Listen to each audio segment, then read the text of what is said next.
Yes, sir. Tapos yung second encounter ko, sir, sa Basay, sir, ambush. Offensive rin yun, sir, sa 87 Iberian, sir. Inambush namin yung sundalo na nasa 4x4 km, sir. Paano? Inambush namin yung sundalo na sa 4x4 km. Sa, ano ba, sir? Sa km, sir. Paano niya plinano yun? Nilagyan namin ng landmine. Tapos yung gusto lang namin makuha yung baril. Tatlong araw kami na kumbaga pumundo sa doon sa kalsada. Hinintay namin na dumaan yung sundalo, sir. Pumundo, ibig sabihin nagtambay, Yes, sir, ano? At saka nung pangatlong araw, sir, ng mga alas 7 ng umaga, dumaan na talaga, sir, yung sundalo nakasakay sa KM. Di pag nung dumaan na yung sundalo, pinaputukan agad ng bomba. Saka yun. At nung nagpuputukan na, pagputok ng bomba, putok na lahat. Ganon rin, sir. Yung isip namin na yung talaga, yung mission namin makakuha ng armas, sir. Yan, may panalo yung laban namin. Di nagtagal din ng 12 minutes lang din, sir. Yung ambush nyo? Yes, sir, yung tagal. Nung nakarating kami sa sasakyan, sir, sa KM, nakita namin yung baril na nandun, isang K3 at saka isang M16. Nakuha namin yon. Pero yung tropa, wala kami naabutan, sir, kasi umano na, sir. Tumalon na tumakbo na dun sa sa kabila. Di nakuha namin yan, sir. Kaya yun, yung resulta ng TO, sir, namin, nung dumating kami dito sa base, in-assist ng mga commander, sir. Ang sabi nila, panalo tayo. Panalo tayo dahil nakakuha tayo ng baril, isang banduler, 2 baril, sir. Sa mga ganun, wala kayong pakialam kung doon sa bangkay ng sundalo, di ba? Kasi sa na-interview ko sa mga busep kasi pinupugutan pa. Sa inyo, hindi nyo ginagawa yun? Wala, sir. Bawal yun, sir. Bawal yun sa inyo? Bawal talaga, sir. Kasi yung panahon na yun, sir, pag may maabutan kami talaga na kahit sino makarinig, totoo naman, ito talaga yung ng partido. Ito talaga yung prinsipyo ng partido, sir. Kung alimbawa makaabot kami ng tropa na samaran, ng sundalo, iimbestigahan pa yan, tatambalin, tapos pagka okay na yung sugat, iimbestigahan, abusado ba o hindi. Pagka abusado ka talaga, sir, papatayin ka. Pero pag hindi, buhayin ka, at saka ipapauwi sa kanila, sir. Sasabihan lang na huwag ka na magsundalo. Itigil mo na yan. Yan, sir. Ano ang feeling mo na nakaka-ambush kayo ng sundalo noong panahon na yun? Rin, sir, mahirap din. At saka parang nasa isip ko din, sir, na makukonsensya. Pero sinusumpaki din, sir, ng isip ko na naiisip ko din na yung sundalo na yon, inaano nila yung masa. Parang kumbaga yung raraog-daog, kumbaga waray, sir, ito na inaapi, sir. Yun. Talagang ganun yung nyo? Ganun, sir. Yung dahil yung sundalo nang aapi ng masa, kaya kailangan patayin, ganun? Yes, sir. Hindi naman lahat. Kaya sabi ng commander namin, sir, hindi natin lahat yung sundalo, pulis, kalaban. May ilan kalaban lang natin na sundalo, may ilang kalaban na pulis. Yun, sir, yung nakuha ko, sir. Pero yun yung una mong ambush, naka-ambush. Yes, sir, yun yung una, sir. Anong feeling ng pong? Ako naka-ambush na rin kasi, pero mga emayalep. Pero yung ikaw? Yung feeling talaga sa una, sir, nakakatakot. Pagkaunang putukan, sir, talagang nakakatakot. Pero pag matagal na, pag matagal umaabot na ng mga 5 minutes o 10 minutes, kung iniisip mo na lang talaga paano mo maliligtas yung sarili mo at saka kumbaga, paano mo maiaano yung mga tao din, yung mga kasamahan mo. Kumbaga, ikaw yung commander, paano mo ililigtas yung mga tao mo at saka paano rin ililigtas yung mga yung sarili mo at saka paano rin pananalo yung laban. Yun siya. Pero itong 2016, napalaban ka ng napalaban. 2 beses lang. 2 beses. Yes, sir. 2016, sa Basay tsaka sa Calbiga. Yes, sir. Yes, sir. Yung Calbiga, yung kwento mo kanina, napalaban Yes, ka sir. doon. Yes, sir. Yung narid. Nandito tayo ngayon. Tapos isa sa Basay. Yes, sir. Yung ambush, sir. Yung mga panahon na yon, anong nasa utak mo? Medyo na-enjoy mo ba ang laban? Anong ban mo lang? Yung sa akin, sir, dahil pagkatapos ng laban, nag-uusap-usap kami sa mga experience. Tapos may ilang masa din na pumupunta sa amin na parang sumasaludo sila na salamat o ganyan. Tapos ano ba yung nakain mo? Sabi ng masa na bakit ka sa batang-bata mo yan, sa batang-bata mo na yan, bakit ka sumali sa ganitong? Parang nag-iimbestiga rin sila. Oh, kasi bata ka pang na talaga noon. Anong naisip mo na minaharap mo yung sundalo, samantala yung sundalo punong-puno ng aral, tayo hanggang sa umahan lang. Pero yung inaano ko naman yung sa sarili ko, okay lang yun. Kung baga natay lang ako, tayo lang yung tawag ko sa masa, sir. Okay lang yun, laitin ako nila, hindi ako nga pag-aral, at least kung sa diskarte, hindi naman ako makapantay sa kanila, at least hindi ako maiiwan sa diskarte. Sumusunod ako. Yan yun, sir. Kasi yung isip ko na yung panahon na yun, talaga masa, sir. Ganun ba? Yes, sir. Wala na nga akong pakialam sa mga kapatid ko, sa ano ko, sir, sa mga magulang ko. Kung nagkakasakit yung magulang ko, hindi ako umuwi, hindi ako pinapayagan. Kapatid ko nagkakasakit, nasa ospital, hindi ako pinapayagan. Pero nagpapaalam ka. Nagpapaalam ako, sir, na gusto ko umuwi, pero ayaw dahil baka hindi ka bumalik. Tapos yung sinasabi nila, ano ba yung sa gera talaga, sabi nila, ang importante sa gera, wala tayong kinikilalang ama, wala tayong kinikilalang kapatid. Ang kikilalanin natin yung mabuting tao. Kahit hindi mo kaano-ano, basta mabuting tao. Yun ang anuhan natin. Ano yung sabihin nun? Kung baga, Mabuting sir, tao? yes, sir. Kung ito nga, kung baga kumakampi sa NPA ba, sir? Pag yung hindi ka, kumbaga, saan ka man magpunta, wala kang kalaban, na kumbaga, kung awayin ka man, hindi ka kakasa agad dahil naisip mo yung sarili mo na makakasama ka sa tao. Maganyan, sir, yung iniisip nila, sir. Yun ang ibig sabihin na mabuti.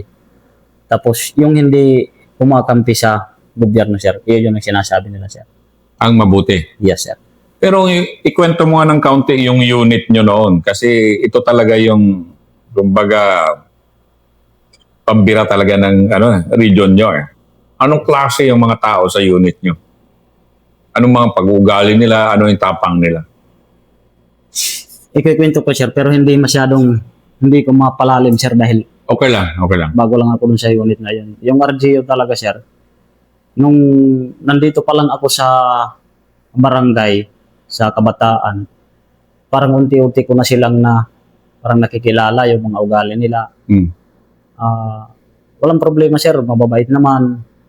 Kung ano yung wala sa'yo, bibigyan ka kung mayroon sila, sir. Sa samahan naman, sir, nung panahon na yun, maganda, sir, yung samahan. Kahit sa sasaing, sir, tulungan kami. Sa lakad, kung ano yung mga dadalhin, mga sa kusina, sir, tulungan kami. Kung ano yung mga mabibigat na dadalhin.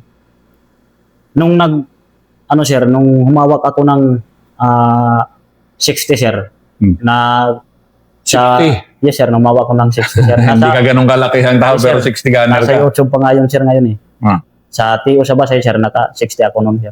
Hmm. Di, nagtutulong-tulong yan sir. Yung mga bala, binibigay ng commander sa iba, tapos hinihingi sa akin yung iba. Hmm. Yung importante lang, may isang link lang ako dito sa katawan ko sir. Hmm. Pero may ano naman sir, may yung kung baga-assistant mo sir, pag hindi pumuputok, siya yung bahala. Tapos kung naubusan ng bala, siya rin yung bahala sir. Hmm. Yun ang sinasabing yung assistant sir ng 60 sir. 7 buwan din ako nag-60 sir. Pero nung nagkaroon ako ng sa dibdib sir, nagdura man ako sir ng dugo. Ganon? Yes sir, ng dugo, nagdura ako. Nung na-check up ako ng ng NPE na galing sa nasyonal na doktor, pinatigil na nila ako na wag ka nang magdala ng ganyang baril dahil masisira yung mo diyan. Ayun, naniwala ako. Pero sa panahon na yun, gustong-gusto ko talaga yung baril na ganyan, sir. Dahil Bakit? pagka nasa labanan talaga, sir, parang hindi mo na yung kalaban, matatamaan ka dahil sa putok. Kasi yung impact pa lang niya, sir, malakas. Hmm.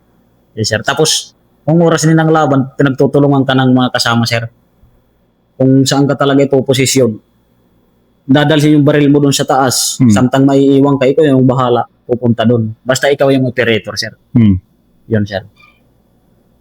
Ganon ba? Ganun yun, sir.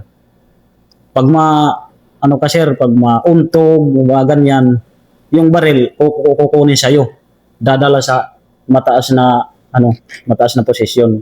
Doon ka na lang hihintayin dahil ikaw yung operator. Ganon ba? Ganyan yun, sir.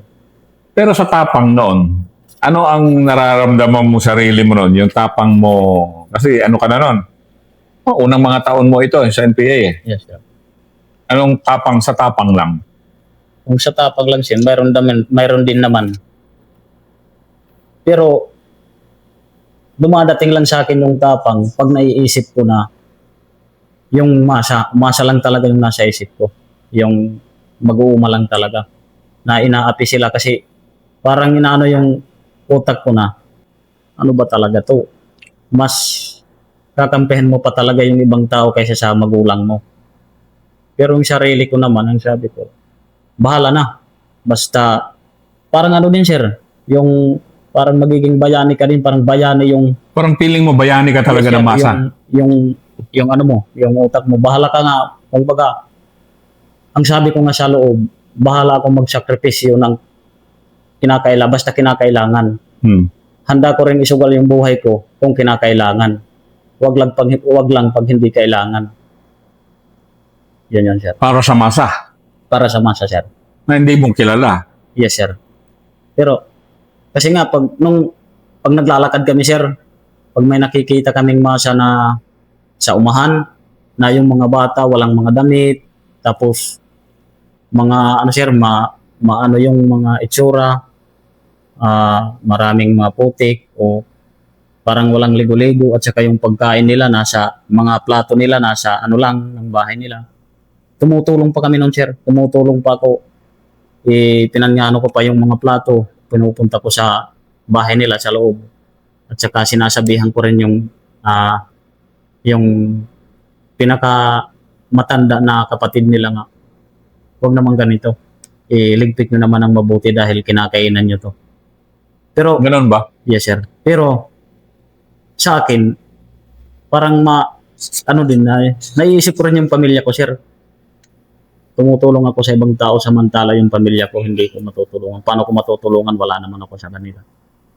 Yun, sir. So, mga panahon na yun, bumabalik-balik din ng pamilya mo Yes, sa'yo? sir. Kahit anong kung baga nababangga pumapasok talaga yung pamilya ko.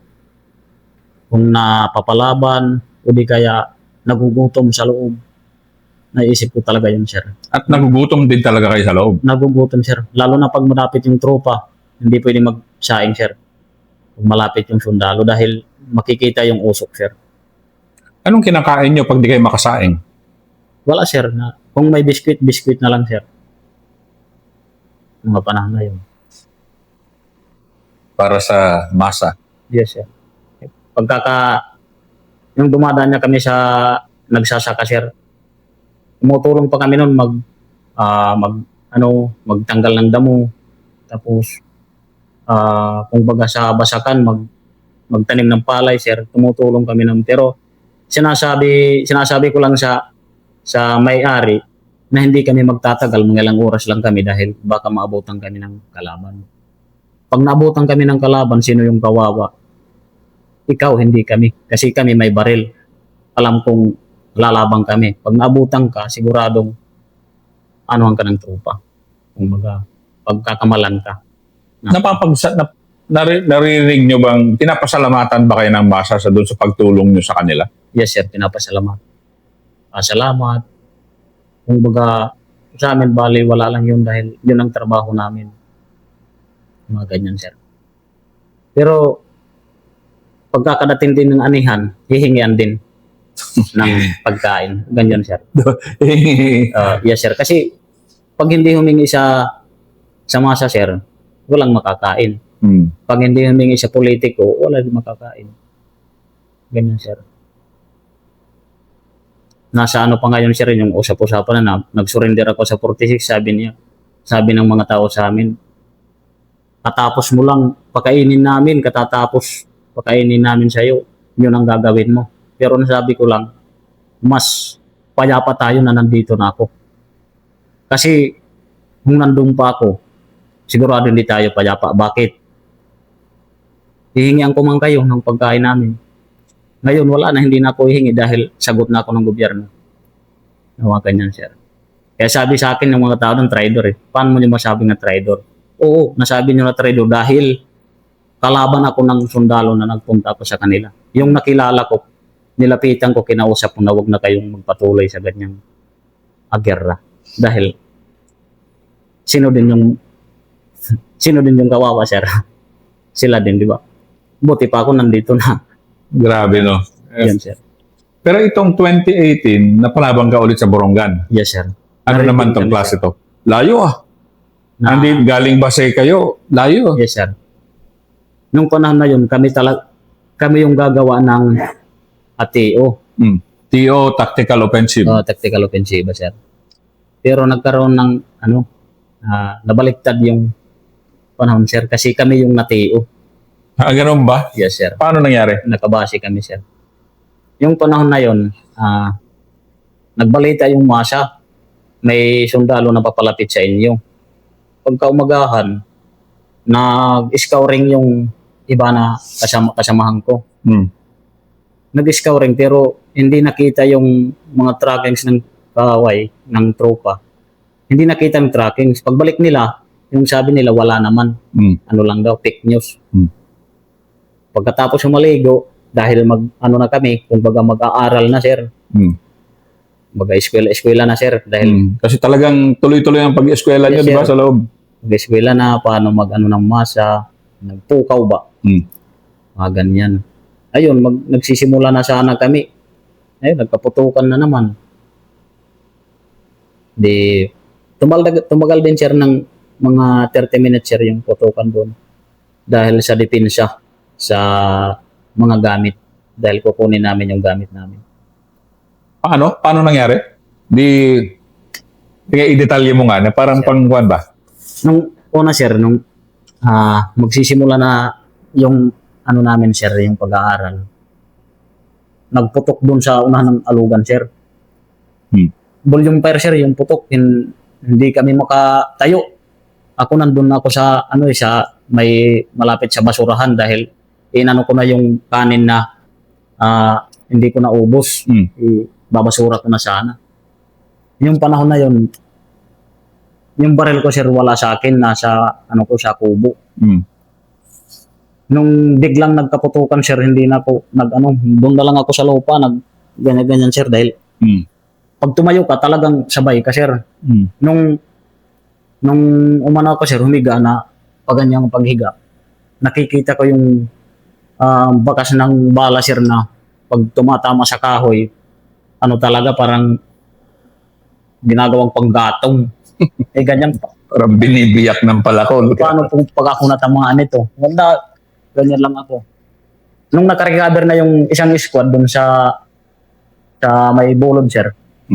Nung nakarecover na yung isang squad, na yung ano ng sundalo, na ano na, nalipat na yung ano nila, yung baga focus, nalipat na yung focus. Doon na kami nakatayo, doon na rin ako nakatayo. Doon na ako nakakuha ng baril. Yung una kong kinuha talaga, yung baril ko bago yung gamit. Bala, inano ko yung bala.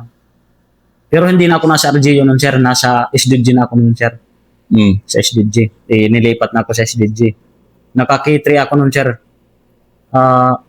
Pagkaano ko ng baril ko, pagkahawak, magpapaputok na sana ako. Nung kinalabit ko yung baril ko, hindi pumutok. Sabi ko, putang ina, paano baril na to? K3. Ano ba to yung K3? Yung pangalawang ladi ko, sir, yung pangalawang kasa, hindi rin pumutok. Di pinalitan ko ng ano, sir, ng magasin. Di ba pwede yung K3 sa magasin lang, sir? Pinalitan ko ng magasin. Nung kinasa ko na pumutok, mga siguro 4 o 3 lang na yung kasahan na, sir, natanggal. Parang natanggal yung bearing niya sa loob. Hindi na ano, wala na. Tapos, pagkatapos nun, hiningi ko na yung baril ng ano ko, sir, ng katabi ko. Ako na, umatras ka na. Nung umatras na siya, dala na niya yung baril. Tapos, hiningi ko yung baril niya, yung M16. Ayun na. Sabi ng commander, sige, depensa tayo dahil may mga gamit pa tayo doon. Sabi ko naman, sige, hanggang kaya. Pero pag di na kaya, withdraw na ako. Sige, ayun, habang nagkakaputukan, ganyan. Nung panahon na yun, sir, na namatyan din kami, sir, nun, ng babae din, ng dalaga. Dito natamaan siya. Bigat nun Sige, ikwento mo. Parang ngayon lang ako makarinig ng gano'n namamatay na. Natamaan. Hindi pa namin nakuha, sir. Gano'n? Unang pagkaputukan, hindi namin alam na natamaan na pala siya. Dahil galing siya sa, naligo siya. Hindi namin alam na natamaan. Kasi dito yung tama, tumba siya agad. Nung nagbabarila na, wala kaming kaalam-alam na may ano na pala kami, may casual. Assaulty kayo? Yes, sir. Pero nung nalaman na namin na may casual kami, doon sa pasabilang, sir, nung pasabilang na kami sa pag-atras. Kasi nung nag-atras kami, nagpasabilang, kulang kami sa isa. Nasaan ba yung isa? Hinanap namin, hindi namin nahanap. Pagkadating ng 2 araw, nakita namin sa Facebook, sir, na patay na talaga siya. Tapos yung mga picture nandoon. Yung alias nung sir, si Apple, alias Apple. Anong buwan? Pag namamatayan kayong gano'n, lalo na babae, mabigat yun Mabigat, sir. Sobrang bigat. Lalo na pag babae, ano talaga sa'yo, parang naaaghat ka na, gaganti ka. Kasi ganon din. Yes, gaganti. Yes, sir. Gaganti rin talaga. Yun yung naiisip namin. Dahil yung babae talaga, parang magkaiba yung lakas at saka sa lalaki. Pero yung sabi naman ng commander, hindi naman yan talaga po full time kung hindi kaya. Nagkataon lang na siya yung natamaan. Sabi niya. Pero hindi, para sa akin, gusto ko gumanti. Ganti tayo. Pero sabi nila, may prinsipyo tayo. Huwag tayo magsakripisyo pag hindi kailangan. Yun ang sabi nila. Yung sabi ko naman, kasi nasa baba ko, wala akong magawa. Dahil pag umana ako sa prinsipyo, ako naman yung makakasuhan sa kanila, sir.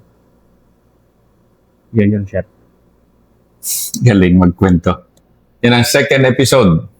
Yes, sir. Aking kaibigan dito, si Jerwin.